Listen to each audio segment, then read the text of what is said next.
বড়দের কিংবা বাচ্চাদের জন্য হেলদি একটি নাস্তা তৈরি করার কথা ভাবছেন? আজ শেয়ার করছি 2টি কলা এবং একটি ডিম দিয়ে মজাদার একটি নাস্তার রেসিপি, যেটা দেখতে ভীষণ সুন্দর এবং বানানো অনেক সহজ।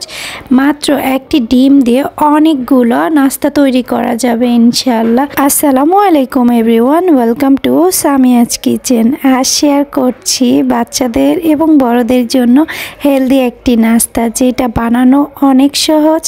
আর বাসায় আপনি একটি ডিম দিয়ে এতগুলো নাস্তা তৈরি করতে পারবেন চায়ের সাথে।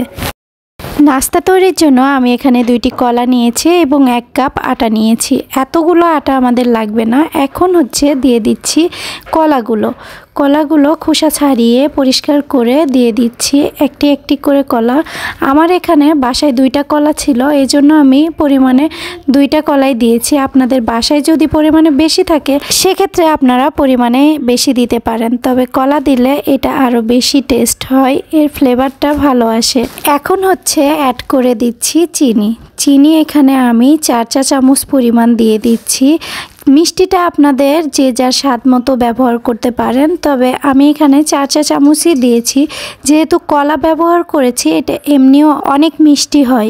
এখন দিয়ে দিচ্ছি আটাটা আমি ওই চামচ দিয়ে মেপে উঁচু করে দিয়ে দিচ্ছি 4 চা চামচ পরিমাণ। একেবারে অ্যাকুরেট মাপ হলে আপনাদের নাস্তাটা পারফেক্ট হবে। আমি এখানে আটা ব্যবহার করছি, আপনারা চাইলে এখানে ময়দাও ব্যবহার করতে পারেন, এতে করেও বেশ মজা হয়। এরপরে অ্যাড করছি আমি বেকিং পাউডার।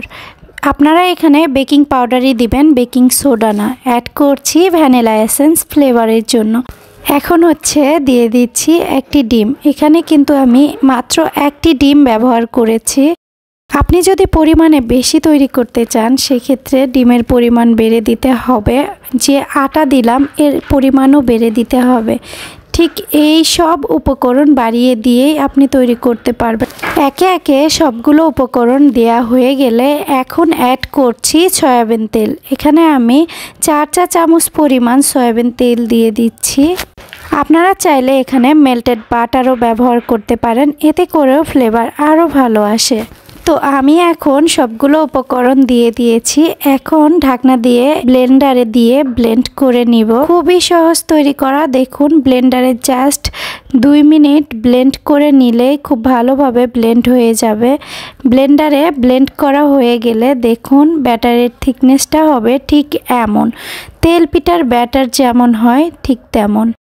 এখানে একটি আমি ফ্রাই প্যান নিয়েছি। ফ্রাই প্যানে সামান্য পরিমাণ তেল দিয়ে টিস্যু দিয়ে মুছে নিয়েছি। অবশ্যই চেষ্টা করবেন কোনো তৈলাক্ত তাওয়া কিংবা ফ্রাই প্যান ব্যবহার করতে, এতে করে পিঠাগুলো পারফেক্ট হবে। আমি একটি চামচ দিয়ে ঠিক 1 চামচ পরিমাণ করে দিয়ে দিচ্ছি। দেখুন আমি কিভাবে তৈরি করছি সেটা তো আপনারা দেখেই বুঝতে পাচ্ছেন। এ পর্যন্ত দেখে যদি আপনার কাছে আমার ভিডিওটি ভালো লেগে যায়, please support and subscribe my channel. আর আপনি যদি অলরেডি এই কাজটি করে থাকেন, আপনাকে অসংখ্য ধন্যবাদ আমাকে সাপোর্ট করার জন্য। যারা নতুন আমার ভিডিওটি দেখছেন অবশ্যই চ্যানেলটি সাবস্ক্রাইব করবেন, বেল বাটনটি অন করে রাখবেন, এতে করে আমি নতুন ভিডিও ছাড়লে সবার আগে আপনার কাছে নোটিফিকেশন যাবে। কথা বলতে বলতে আমি ঢাকনা দিয়ে ঢেকে দিয়েছিলাম জাস্ট 1 মিনিটের জন্য।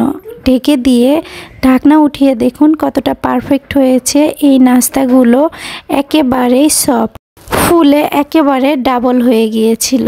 তো আমি আবারও একটু ঢাকনা, এটা শুধু 30 সেকেন্ডের জন্য। নাস্তাগুলো সম্পূর্ণরূপে রেডি হয়ে গিয়েছে আলহামদুলিল্লাহ। আমি একে একে সবগুলো নাস্তা উঠিয়ে নিচ্ছি পরিবেশনের জন্য। আমি এক ব্যাচ করে নাস্তাগুলো ভেজে নিচ্ছি। আমি আরও 1 ব্যাচ নাস্তা ভাজার জন্য রেডি করছি। এই যে একটা চা চামচ দিয়ে 1 চামচ পরিমাণ ব্যাটার দিচ্ছি, খুবই সামান্য পরিমাণ। দেখুন এই নাস্তাটাই ফুলে একেবারে ডাবল হয়ে যাবে, আর নাস্তাগুলো অনেক সফট। আশা করি আমার আজকের রেসিপি আপনাদের সবার কাছে ভালো লেগেছে। রেসিপিটি ভালো লাগলে অবশ্যই একটি লাইক, একটি কমেন্ট করবেন। কমেন্টে ABC যার যেটা মন চায় কমেন্ট করবেন, এতে করে আমি বুঝবো আমার অডিয়েন্স আমাকে সাপোর্ট করছে। তো দেখুন কতটা সফট হয়েছে আমাদের এই নাস্তাটা। কাউকে না বললে কেউ বুঝতেই পারবে না এটা কলা দিয়ে তৈরি। আজকের মতো বিদায় নিচ্ছি। ইনশাল্লাহ দেখা হবে পরবর্তী কোনো ভিডিওতে। সে পর্যন্ত আল্লাহ আপনাদের সবাইকে ভালো রাখুক, আমাদের জন্য দোয়া করবেন। আল্লাহ হাফেজ, আসসালামু আলাইকুম।